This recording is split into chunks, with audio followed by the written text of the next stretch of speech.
Hi there, and welcome back to the Interstellar Incorporated series of demo videos. In this one we're going to talk about the solar system view. So here we have on screen the system Kepler-12, which is in our galaxy as our starting system for this particular game. So we'll just kick off by showing you that this particular system has a yellow main star, or yellow dwarf, however you want to describe him astronomically. It's equivalent to about our Sun. It's got 1.1 solar masses. This all relates to the astronomy in the game, which I have tried to create as realistic as possible and still allow gameplay to occur. Now obviously you can see that these planets are almost the same size as the Sun, which is of course not the case, but if we actually made them to scale and we made the orbits so far out, then basically you wouldn't be able to see anything on the screen except black with the occasional dot here and there. So anyway, we obviously have to make compromises in terms of gameplay, but generally speaking, the creation of the solar systems and the stars in the galaxy is attempted to be as accurate as possible to simulate real planetary distributions of rocks, elements, and so forth, and gas giants, and so on. In this particular system, we have 6 planets, and we've got, you can see here, each planet has a symbol associated with it. In this case, this one's an ice world. This one is a very rare one actually. You don't get too many ocean worlds. That's if an ice world is so close to the sun that it causes the ice to melt. As water, this one is simply a barren rocky world with no atmosphere or airless.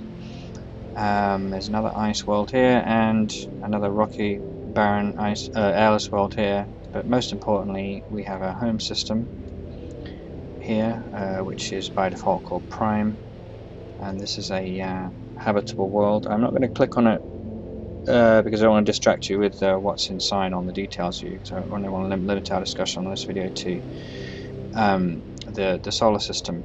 So what can I tell you? Well, basically, if by comparison I'll show you another system.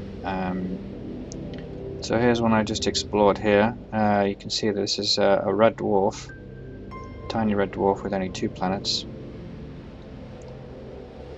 And here's a supergiant star, massive star with actually no planets at all.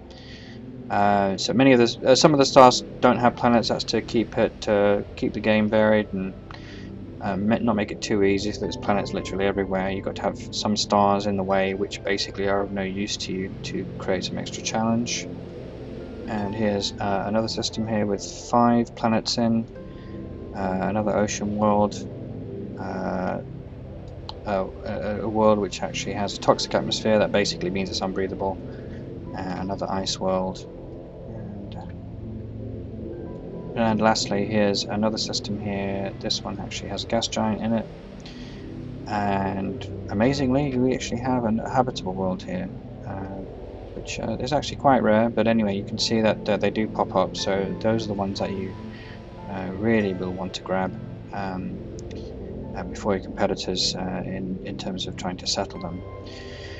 So that shows you just a sample of different types of solar systems that get generated. It's all completely random within the parameters that are specified.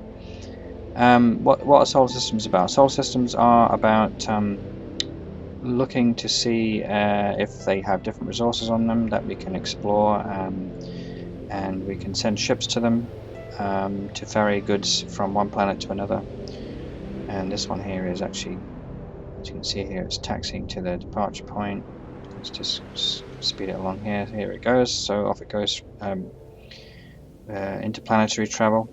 When you start the game, interplanetary travel is all that those ships are capable of. They're not capable of faster than light travel, which means they can't go to other systems. You have to research that technology, which is challenging enough at the beginning of the game to basically mean that you have to figure out how to start with the limited resources that you might have on your initial start in your initial solar system. I think that's pretty much it for in terms of demoing this. without getting into the actual planet view. So let's talk about planets next, and we'll probably break that down since we'll have a number of different things to talk about on the planet view.